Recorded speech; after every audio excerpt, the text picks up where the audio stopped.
So first off, I think it's important for everybody to know that unemployment measures the number of persons that are unemployed, which is you see here, of the labor force itself. Now, the labor force is not the same thing as all persons age 15 and over.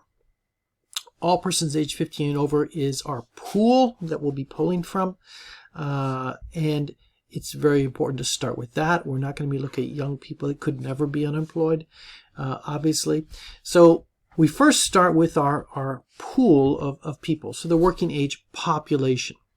And the working age population looks at all people age 15 years and above, and those who live in private households. Now that's an important element, because by doing that, we're going to exclude naturally people living in residency halls at universities, people in hospitals, old people's homes, prisons, and military personnel. So these are people that are excluded from that huge working age population. And in Europe today, if you take a look at the statistics, we're looking at about 327 million people in Europe today. Now, how do we go from working age population to labor force? Well, the labor force is defined by people either in work or actively seeking work, obviously. So they're working or they're looking for a job. It can include students age 15 years or over, as long as they're seeking work or are available to work or are working at least 1 hour per week. So it's not a standard student. We're not talking about full-time students here, and they must be at least 15 years or over. We also include, obviously, persons with a foreign citizenship. So people like me. I'm a foreign citizen. I have a U.S. nationality, but I live and reside in France. So they are considered residents of the country, and thus I am included, for example, in the labor force survey of the country of France. So the labor force includes all of these people, those that are either working or seeking work. Today, the labor force in Europe is about 241 million people. And the participation rate, or the activity rate, for the population is about 74%. So 241 divided by 327 gives us 74%. So as you can see, 26% of the working age population is in fact not in the labor force. They're not actively seeking work. They're not over 15 years old, or they're not actively working. Now, this is going to be a bias later on, we'll see, because we've excluded from the labor force people who are not actively seeking work or who have given up looking for work. We're not going to include them as we progress in our definition of what is unemployment. A unique and interesting point, and this is why many people will say that unemployment statistics do not really measure the extent of unemployment in an economy. But that's another question. So let's go on and let's see how we move forward to define employed people and unemployed people, which are in the labor force. So employed people are those persons that perform some work, even if just for 1 hour. And again, this is part of a definition of employment that a lot of people may not agree with. So we're looking at people that are not working full time. They're looking at working maybe even just 1 hour, a small amount of work during what we call a reference week. This is when this survey is conducted. And obviously they're working for 1 hour for pay, profit, or family gain. There's some economic gain from their work to be considered employed. Alternatively, people that were not at work, but that have a job, from which they are temporarily absent because they're sick. So, for example, if I fall sick, I'm not at work, I'm not performing any work for that week, that reference week, but I do have a job. So I would be considered as employed. I'm not at work because of an illness or for a holiday or for some other reason. The unemployed, well, that's just about everybody else. And let's make a quick look at what it could mean. Number one, they're not in employment during the reference week of the labor force survey. So during that specific week that we measure employment or unemployment, they are not employed. Secondly, these are people that are available to start work within the next 2 weeks, meaning they're people that may have found a job, that are ready to start a job in the next 3 months, but they're not currently in the job for the moment. They're available to start work within the next 2 weeks following the reference week, but they're currently not working.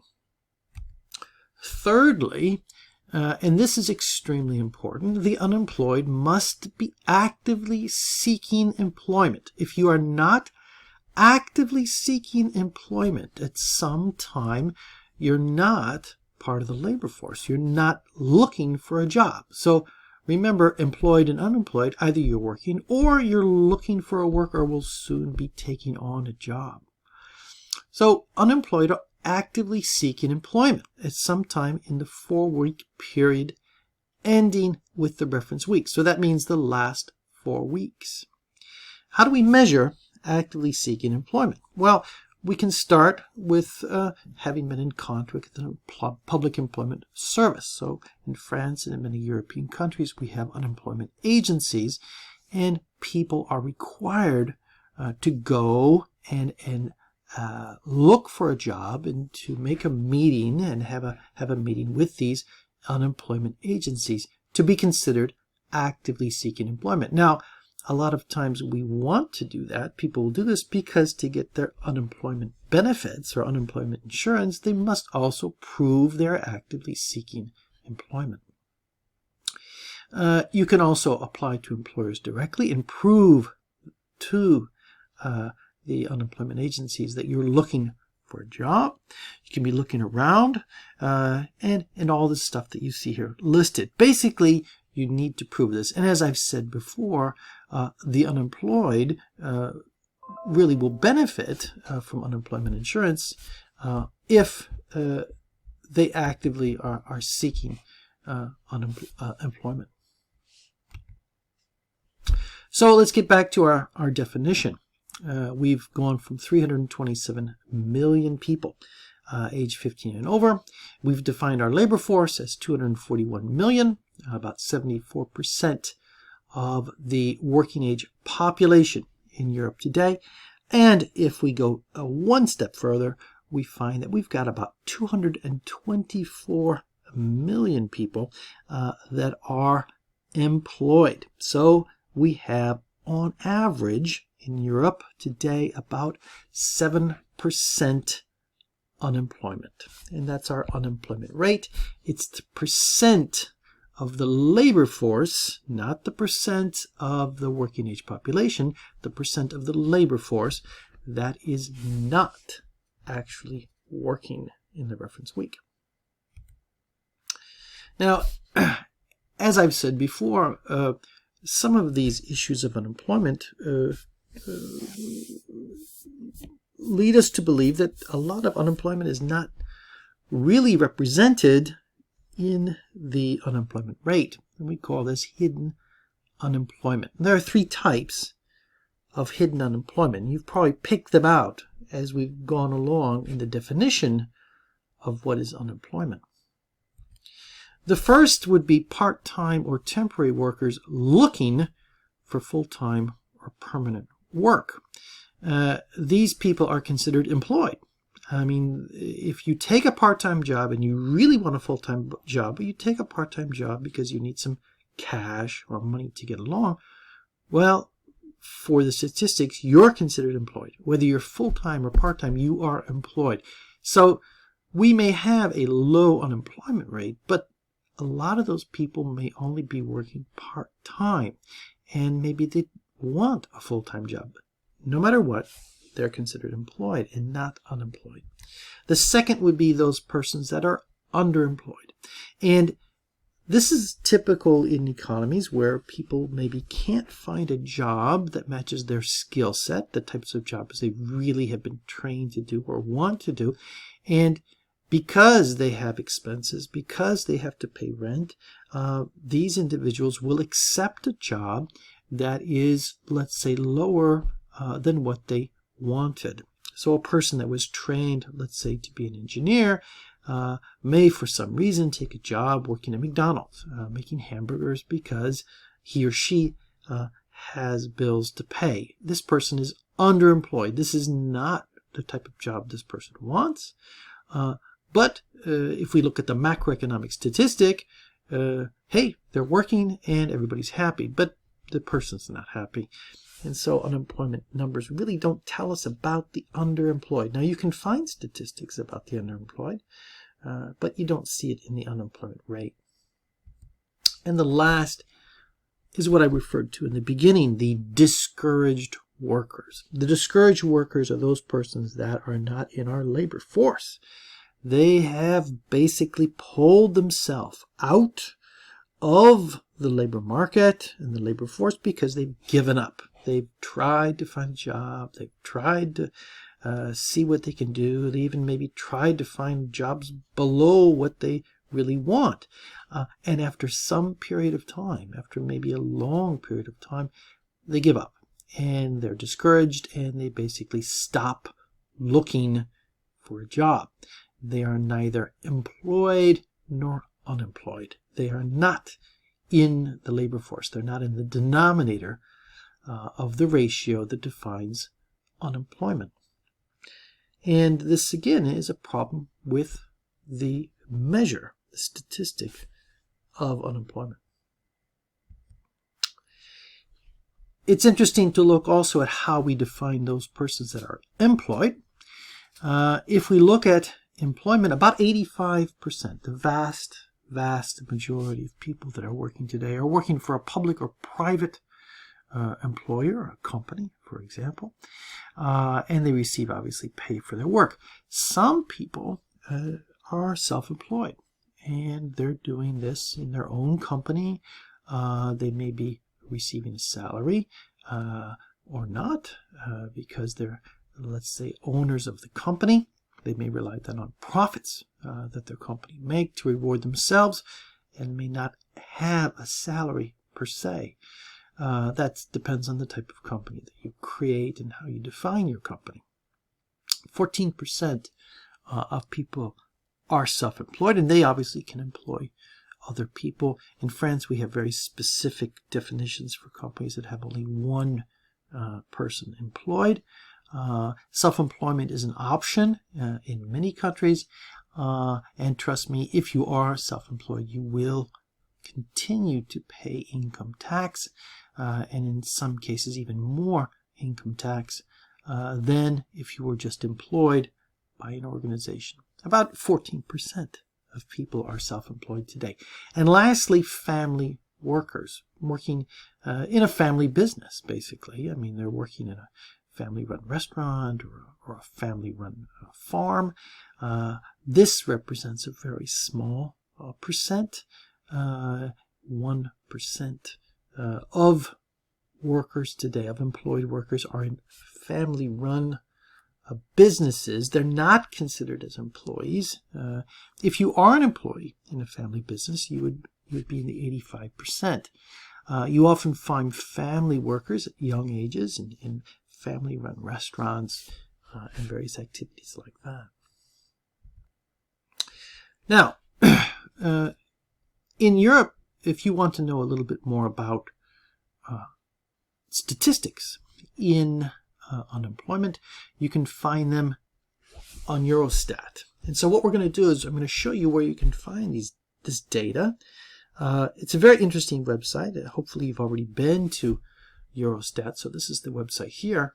And so if we flip over to Eurostat, Let's see if I can find it on my screen here. Here's the screen for Eurostat, and we have a lot of data that's available to us, young economists, and we can go right into. Okay, so here we have the Eurostat website, and we can see a large supply of data that's provided to us within Eurostat. And as I mentioned on the slides, let's go back to my slides if I can find them. Oh, here we go. If we look under data and database, we'll start looking for the unemployment rate, and we'd like to find maybe the unemployment rate in 2018 in Europe between 25 and 64. Education is level 0 to 2, a very low level of education. So where would we find this data about the unemployment in 2018 in Europe for that age group? Well, let's take a look. We can browse the data here. We've got city statistics, GDP, and their economy. We have a lot of population and social indices here as well. And if we look, we've got here labor market. So let's dive into it here. And yes, this is where we find the labor force survey statistics for Europe. And LFS, labor force survey, here we are. Let's take a look. We've got our main indicators right here, and we've got the unemployment numbers for our various countries. And we can see here right away, I've got unemployment by sex and age. I have unemployment annually, monthly, quarterly. I also have unemployment by education attainment, which is down here. And so if I want to find unemployment by level of education, I'll be looking in this data set here. So what we want to do if we want to find, for example, unemployment in Spain by gender in 2019 for 25 to 74-year-olds. Well, obviously I can come into this data right here, and I'd want to start navigating the data set that's provided to me. So we said we were looking for persons of a certain age. Well, we can go here and we can select our age group that we're interested in. If I'm not mistaken, we said we were looking at 25 to 74-year-old people. And so we're going to select the subsample of persons that are in that age group. So here we are, 25 to 74 years old. We'll remove the other group and we'll continue. And so we've updated the data. Now the next thing we can do is we can then look at our geography. Now, I was interested in looking at Spain. We can see that Spain is mentioned and will be mentioned here. So I really don't need to select just Spain. I can, if I like. So I can come into here and just select the data for the country of Spain if I so wish to do so. This isn't required. I can just take the numbers for all countries. But here, let's take Spain. So it should be ES, Spain. Here we are. And update. And my table will decrease as I'm only looking at one country for unemployment rates. This is unemployment percentage of the active population as we want. So what have I got? I've got 2018, 2019. I've got the unemployment rate for Spain. And now what do I need? I just need by gender. So let's take a look. I can come here and find the various gender specifications. So I can look at total male and female population. I can update that. And off we go.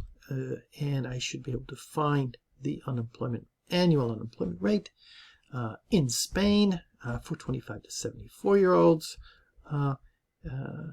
And hopefully we'll see this pop up in just a second. And this is how you navigate the unemployment statistics provided by the European Union.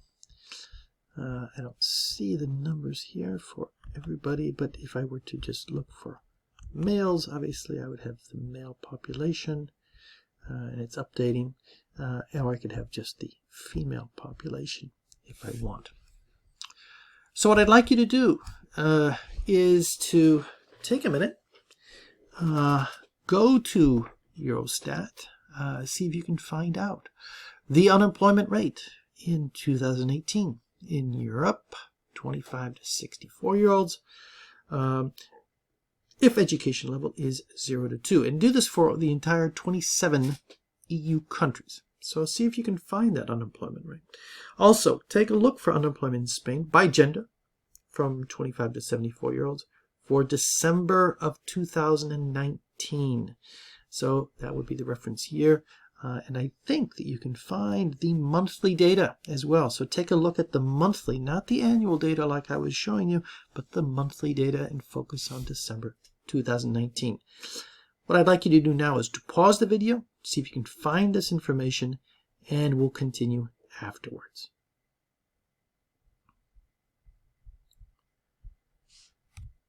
So hopefully you've paused the video and you discovered the unemployment rates, and hopefully you find the same numbers that I did. The EU 27 unemployment rate in 2018, if the education level is 0 to 2, meaning basically a high school degree, not even, is about 14.9%.